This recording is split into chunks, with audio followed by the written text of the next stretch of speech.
Are you planning a trip to China in 2026?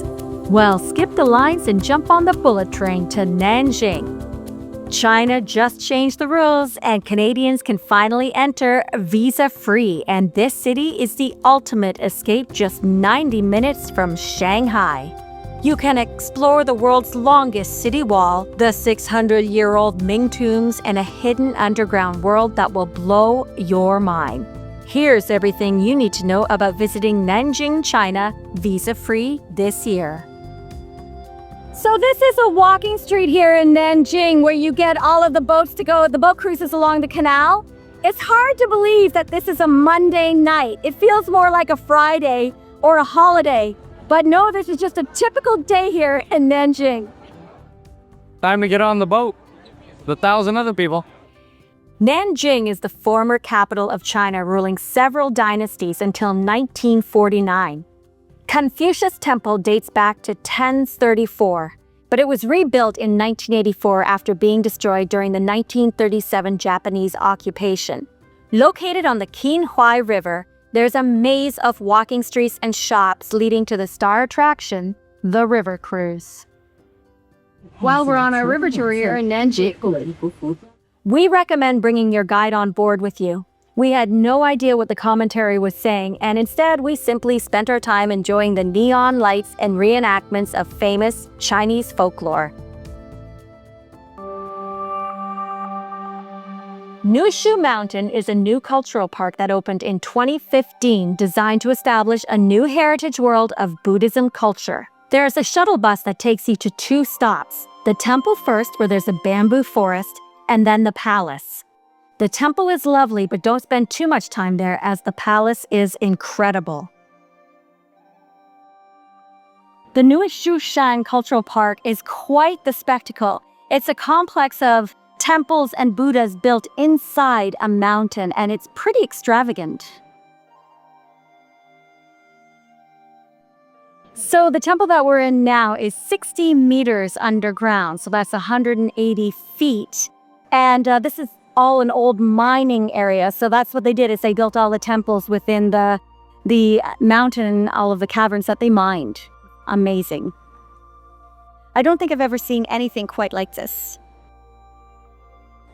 Now that was definitely worth coming down 60 meters for. We highly recommend booking a package tour through China, but you can travel independently.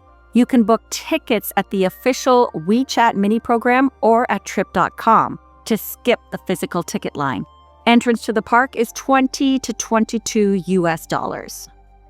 Make sure to give yourself ample time to explore. There's plenty to see, and they even have a vegan restaurant for lunch. On a clear day, the views are incredible. Well, we're heading up to the tomb of Emperor Zhu Yuanzhuang, and I might not be saying that right, so forgive me. But he was the founder of the first Ming Dynasty in 1381. How cool is that? You know, China is just full of amazing history. So we're going to see the tomb of Dr. Sun Yat-sen, and he is like the George Washington of China. So this is a pretty special place to visit. Purple Mountain is another way to spend a day in Nanjing. It houses the Xiaoling Mausoleum from the Ming Dynasty and the father of China, Dr. Sun Yat-sen's mausoleum. The Xiaoling Mausoleum is a beautiful complex of gardens, ponds, and bridges housing the rulers from the Ming Dynasty. The 1,800-meter sacred way is lined with sculptures of elephants, lions, and camels guarding the tombs. It's a very impressive entrance. Visiting Dr. Sun Yat-sen's memorial is a very different experience from the peacefulness of the Ming tombs. He was the father of the Republic of China, and he led the rebellion that put an end to the monarchy system that ruled for 2,000 years. People flocked to Nanjing to pay their respects. Well, this place is more popular than the Ming tombs. It's just filled with people. It's quite an exciting place to be. Obviously, it's very important. Being the father of China, he started the revolution. He helped people decide that their mind and body are important to take care of themselves. And obviously, it's a very special and sacred place. Look at all the people. So we're here at the memorial of the Nanjing Massacre that happened in 1937. It's a very touching and moving memorial to the 300,000 people who died during the Japanese occupation of Nanjing in 1937. Around me are pictures of all of the victims who died during the occupation. It was a real slaughter. It was women and children and families. And this was during an 8-year war that happened. So it was a very bloody, terrible time. At the time of the occupation, Nanjing was still the capital of China, making it a strategic point for invasion. The Japanese army committed atrocities on civilians, families, and even children. The memorial is a massive complex. Displays depict the event, the War Crimes Tribunal, and there are indoor and outdoor exhibits. A poignant memorial exhibits the skeletal remains of bodies that were uncovered between the 1985 and 1998 excavations.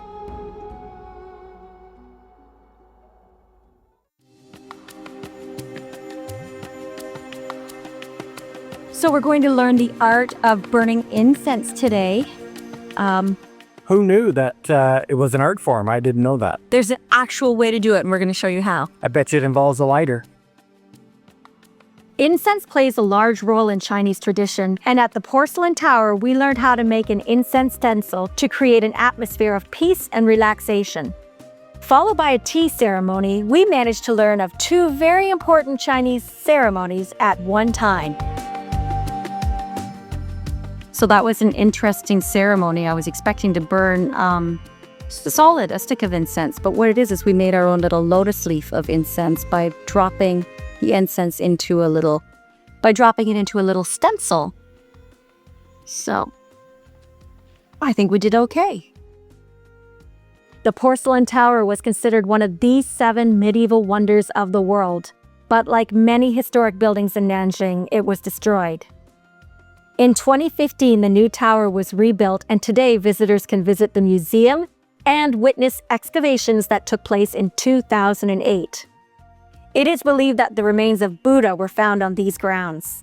Going to the top of the tower also offers great views of the city of Nanjing.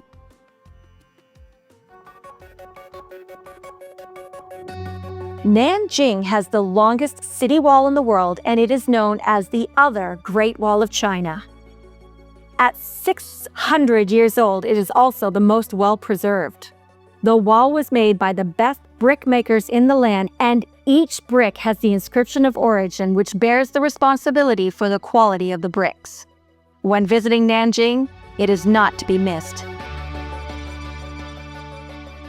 We are at Master Gao's Brew Pubs. It's one of the first breweries here in Nanjing.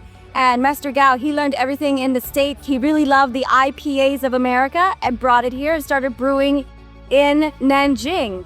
Now he brews 24 different types of beer, and he has 3 different breweries, and this is one of his larger establishments downtown Nanjing. All right, I'm here with Master Gao, and we had sampled some really great beer. Thanks, man. They've been excellent. This guy is a master brewer, let me tell you. So when you come to Nanjing, make sure you come here to Master Gao's. This is the place to be.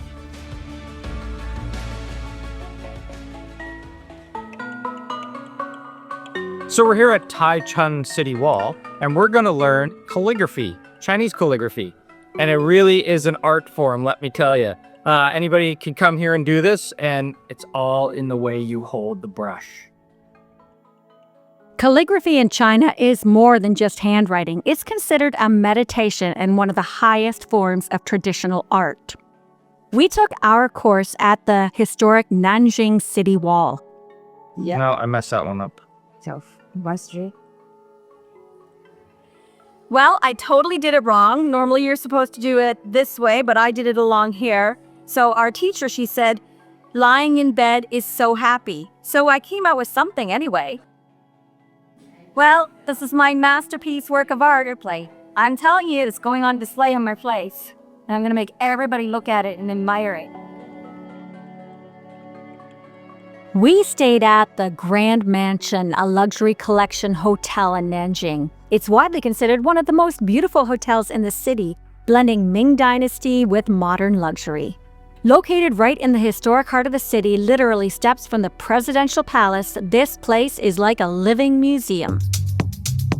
Deluxe rooms start at approximately $150 to $250 US.